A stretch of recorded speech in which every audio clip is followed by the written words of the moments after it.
Well, Jefferson's out of commission. Can the family hold back their enemies? And will we ever disclose all the secrets that this family's been keeping?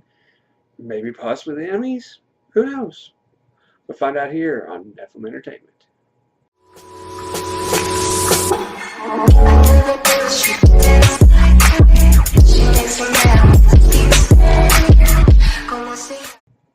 Hey, what is up, fans? What is up? Welcome back to Nephilim Entertainment. I am your host, Matt L. Thanks for tuning in, and this is my coverage of Black Lightning. And this is episode 13, season finale, y'all. Shadow of Death, the Book of War. Well, we made it. But I don't know if Pierce is he's too worse for wear about this, because in the last episode he kind of sort of died, and then he was revived by Jen. So naturally, the family decided to take him and go in hiding. So now they're in hiding, and pretty much all their enemies are all collaborating and whatnot. But we do get a flashback about Daddy. We find out about Daddy and how him and Jefferson's relationship was. And I have to say, it's a pretty strong relationship. I mean, you can see the general love. And you also find out when Gambini talked with his dad, and find out sort of how Gambini tried to warn him, tried to tell him, and basically his dad, like him, was stubborn. So we sort of get the gist of that. We also see Jefferson and how he pretty much showcased his powers for the first time. He had a flare-up, and the way Gambini later explains is that they don't really fully develop until like later on in life. So interesting note. But Gambini pretty much explains everything about Tobias and how he pretty much is, I guess you could say, taking steroids. If steroids had bred with other steroids to make even super steroids, he's got the strength of like 3 men, supposedly. So with that, we got Cleo, who's now called Painkiller, and we find out that Cyanide has like Kevlar underneath her skin. So all in all, bad guys aren't that bad, really. But we do find out that Tobias did spin a cool mill to create the resurrection thing that Lala's going through. What does that basically entail? Brings him back. We know the extent of it.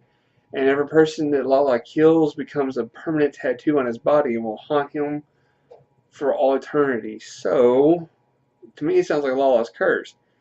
Goody for him, right? But we learned that about Tobias. So now with Proctor, we find out that he is all about patriotism. Everything he's doing, he's hiding behind the wall patriotism. Everything he does for the betterment of America.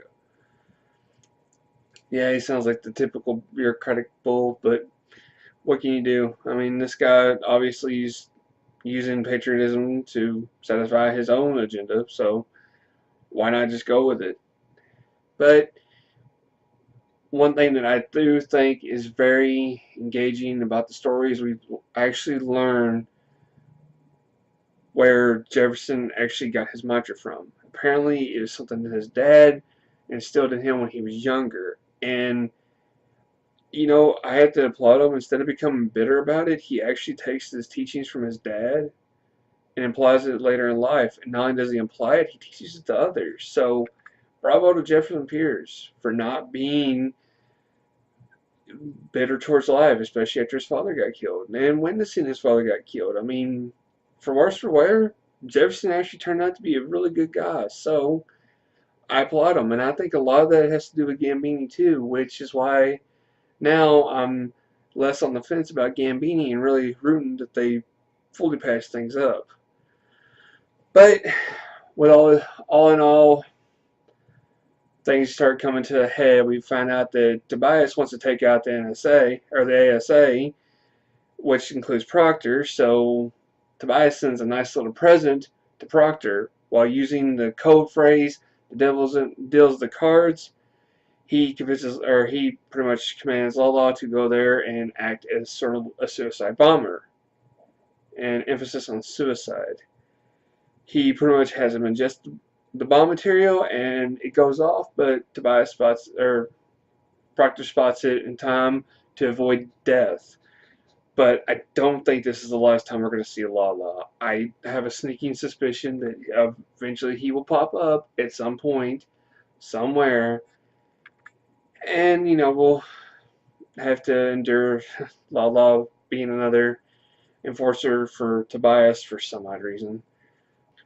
Jefferson actually has a nice little meet and greet with his daddy.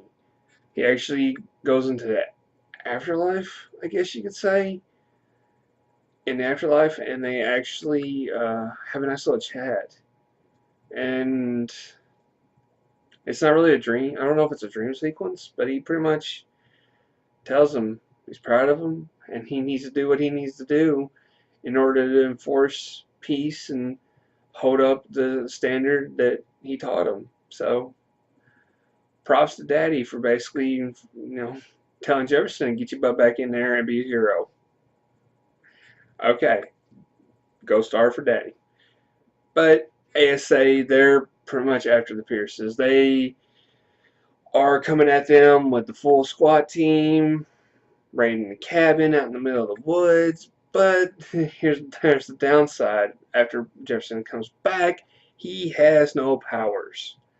Yeah, Jefferson, I don't know if he was shorted out by painkillers venom or him what, I don't know, but either way his powers are shorted out. So naturally Jefferson is going to make a sacrifice play.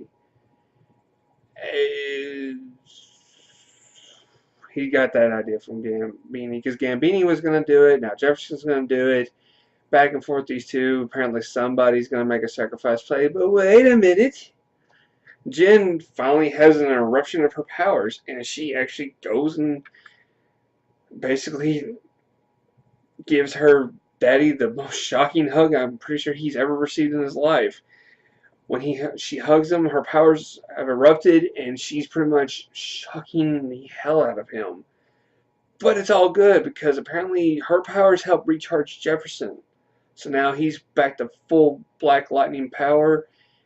She's wifed, but now him and Thunder can take care of business. And so begins the all-out war. We got the Pierces versus the ASA, and now we got Tobias, who is sending Painkiller after Proctor, and Tobias is right on his trail. So it's an all-out war between these two factions. All heads are rolling. I mean, it's just crazy, just action, back and forth. Bad guys getting whooped, good guys coming out unscathed in a way, I guess. And then you got Proctor who's trying to run, of course, the traditional bad guy cliche. So naturally, he doesn't get away. The Pierces, pretty much catch up with him, and we find out from Gambini that since he didn't call backup for the whole cabin thing, he's pretty much, doing a rogue operation with the whole green light and the people and the powers and whatnot. So the government's not really backing him up. So Gambini feels like maybe it's time to take out the trash. And we learn how much of a monster Gambini is because apparently 3 shots to the chest is enough to take out a man.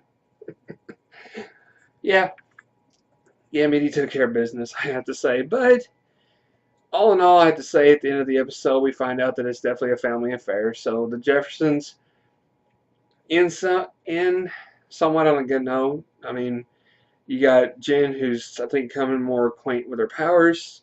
You got Tobias, who has found a mysterious chest, and now he's declaring himself the king of Freeland. So, I'm curious, what's in the chest? Alright, this is the season wrap-up for Black Lightning Season 1. I have to say, all in all, I really loved the debut of this TV series. I was reluctant at first, because I thought it was going to be that traditional cliche kind of black man in the hood, trying to save the hood, preventing gangsters from taking over the hood, but it was more developed than that. You had a lot of diversity, you had a lot of stories that could have gone either which way. A lot of depth to the characters. I mean, you got Gambini in his past, you got Tobias in the past, you got Jefferson and him holding on to the grudge of his father being killed. You got his two kids developing powers. One is embracing it fully, one is reluctant towards it. She's trying to complete her life. Her boyfriend ends up getting shot. He ends up holding a grudge against everybody. Somehow gets his powers back. I mean, it was back and forth. I mean, some might see that it was chaotic. I see that it was highly, highly developed. I loved it, and I'm curious what's going to happen next season. What is in the chest that made Tobias declare that he was now the king of Friedland? What's going on there? And now that Jen's become more accustomed to her powers, I see Jen actually, not only do I see her abusing her powers, but I see Jen actually get in trouble for using her powers. Because I think in a way she is what Lynn feared Jefferson was all about. Addiction, control, power. I'm guessing that might reflect on Jen. That's my theory. What's yours? But that's going to wrap it up for me. Be sure to leave me a thumbs up down below, post a comment being all friendly. Let's discuss this episode. And stay tuned to the end of the video and subscribe for more content. But I want to leave you with this question for the season. What is it that you feel like you would need the answer right now? Is Jen going to be abusive with her powers? Is she going to actually be more acquainted to him? What's in the chest with Tobias? What's going to happen with the Pierces now? Be sure to let me know up here and down here. But I'm Metron here. You're watching Nephilim Entertainment. Thank you for watching my series on Black Lightning Season 1. To all you daydreamers and creators out there, keep your heads in the clouds. Peace.